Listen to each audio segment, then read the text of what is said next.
Welcome back everyone. Michelle joins us in person. Hello everyone. We're looking at a strange anomaly I discovered a while ago, Perseverance Rover and Sol 455. We'll take a look at that, but before we do, I'd like to show you some background information on the image upscaler that I use. So stay tuned for this one. We'll get right into it. Some of you have concerns that the image upscaler I'm using introduces some artifacts and parts to the image that aren't really there, and also it might be smoothing things over too much.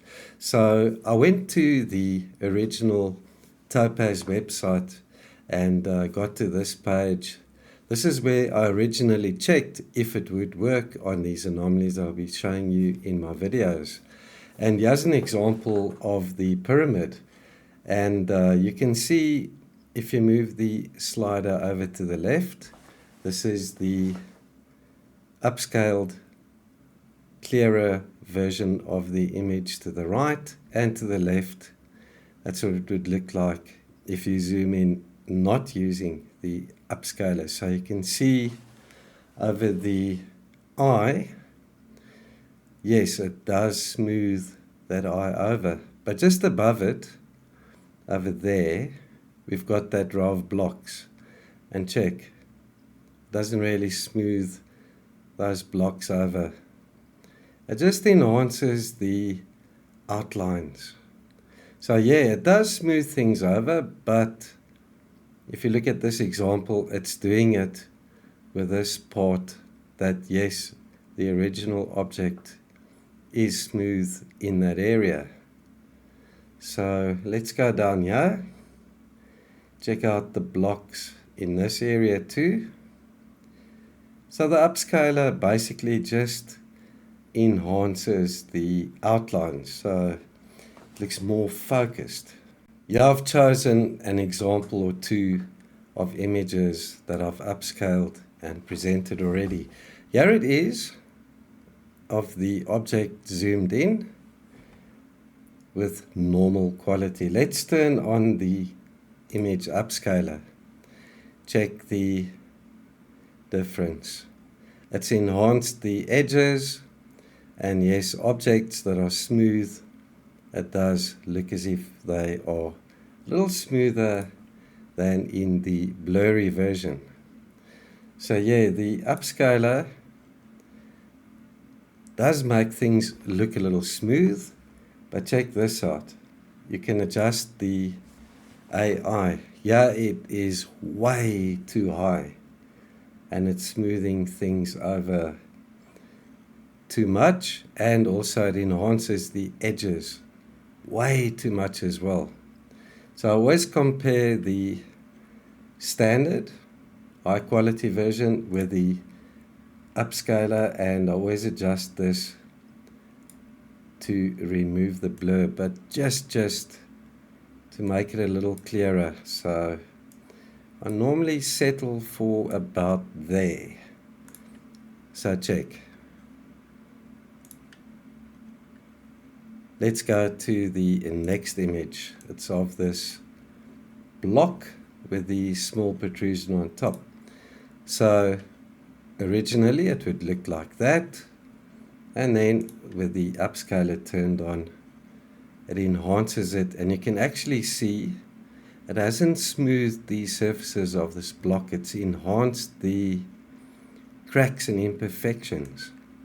And over here, this rock and that one over there, you look at it like this. This one is quite smooth, so if I turn that on, yeah, it will look a little smoother.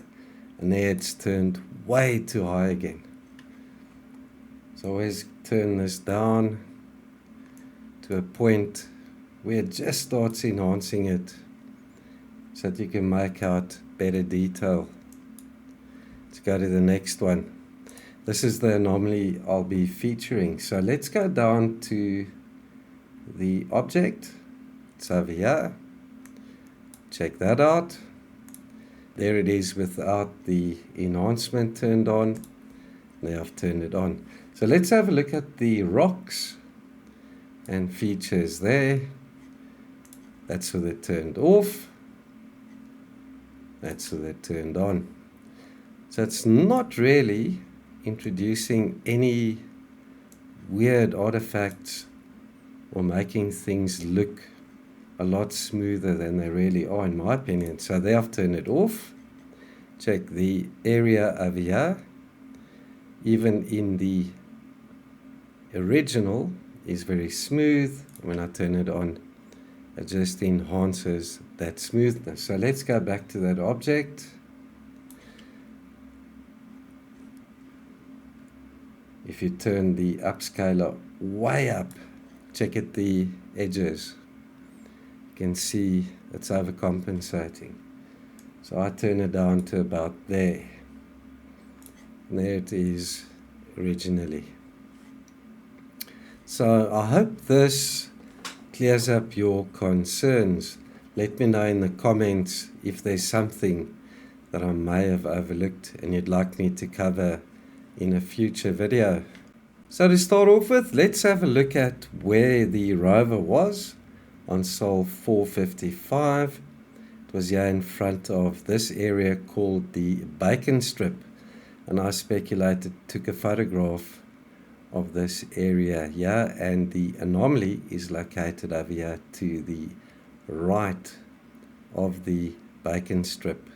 And obviously it's too small to show up here. If you look at the scale, objects that are really small won't show up at this resolution. I estimate that cube thing to be about 2 meters, maybe 1.5 meters across. Could be smaller, let's say 1 meter. The first photograph we'll look at is Perseverance Rover Sol 455 left navigation camera, or NavCam, acquired on the 1st of June 2022 at 26 minutes past 3 in the afternoon. And there it is with the color corrected. Let's zoom in on that object. So as I say, maybe 1 meter to 2.5 meters across.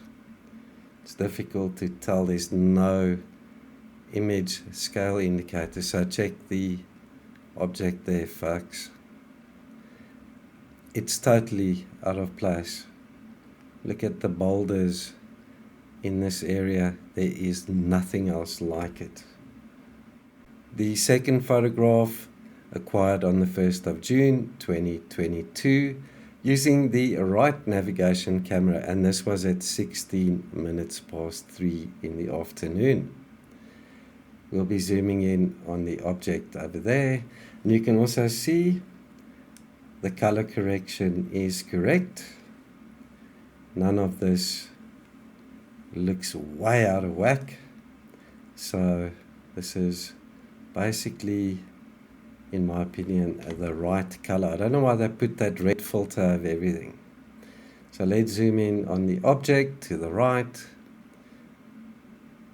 And yeah, the rover moved on between the two photographs, so the angle is different.